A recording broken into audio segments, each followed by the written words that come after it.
Allô, allô, bienvenue à ce petit live, cette petite capsule que je fais là, depuis quelques temps. Donc, on est jeudi, le 21 mars déjà. La fin du mois approche, un mois sur deux d'impôts.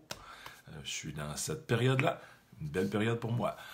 Donc, aujourd'hui, on m'a demandé de parler un peu sur, j'ai parlé dans le titre en haut, le grand retour, où on parlera de grand retour. C'est trois lettres qu'on voit de temps en temps et que certaines personnes ne connaissent pas la signification un peu en arrière. Donc, le ROI, qui est en anglais, et en français, c'est le RSI, retour sur investissement. Donc, qu'est-ce que ça veut dire? Déjà, les termes sont assez précis, mais un peu comment ça peut fonctionner.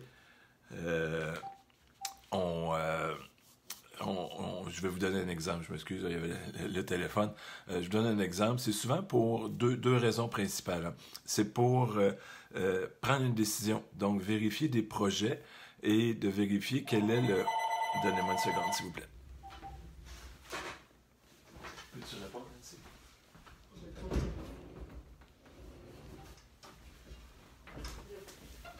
Oui, donc de retour, petite intermission. Donc, c'est pour décider si quel projet on pourrait aller de l'avant, qui va donner le meilleur retour sur investissement et aide aussi à vérifier des performances par après. Euh, à plus court terme, souvent, ça peut être pour plusieurs années. Si on regarde ça que pour une année, bien, c'est un rendement annuel qu'on va calculer, hein.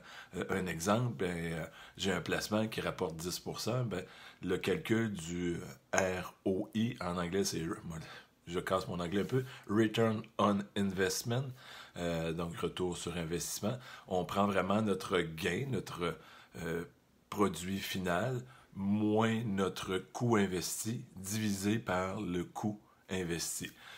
Donc, un placement qu'au début de l'année est à 10 000, qu'on place 10 000 à la fin de l'année, on est rendu à 11 000 on va faire 11 000 moins 10 000 sur 10 000, on arrive à un rendement de 10 Donc, c'est aussi simple que ça. Une façon que moi, je le voyais aussi, que j'ai appris peut-être plus du côté pratico-pratique sur le plancher aussi, c'est pour savoir dans combien d'années je vais récupérer mon argent.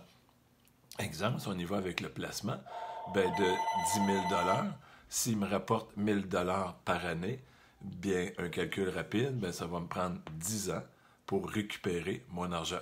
Hein, j'investis dans un projet, dans une entreprise, et je ne sais pas qu'est-ce que ça va me donner, mais je peux estimer un retour sur investissement de 1 000 par année, admettons, donc un 10%. Donc, sur 10 ans, je vais récupérer ce que j'ai mis dedans et après ça, je suis rentable. Donc, c'est ce petit point-là que je voulais vous amener aujourd'hui pour pouvoir le connaître un peu ce que c'est le fond de cette expression-là, retour sur investissement. C'est vraiment pour pouvoir déterminer est-ce qu'un projet est rentable. Parce que là, j'ai fait des choses de rentables dans les exemples, là, 11 000 moins 10 000, mais ça peut être une perte aussi. Donc là, si on classe des projets, bien, on n'ira pas mettre de la priorité sur des projets que tout de suite, en partant, on s'enligne sur une perte. Donc, on va y aller sur des projets qui rapportent des bénéfices et on les classe selon le retour, le pourcentage que ça va donner en retour d'investissement. C'était ma petite période. Je me présente rapidement à la fin pour ceux qui tombent pour la première fois sur un peu mes vidéos.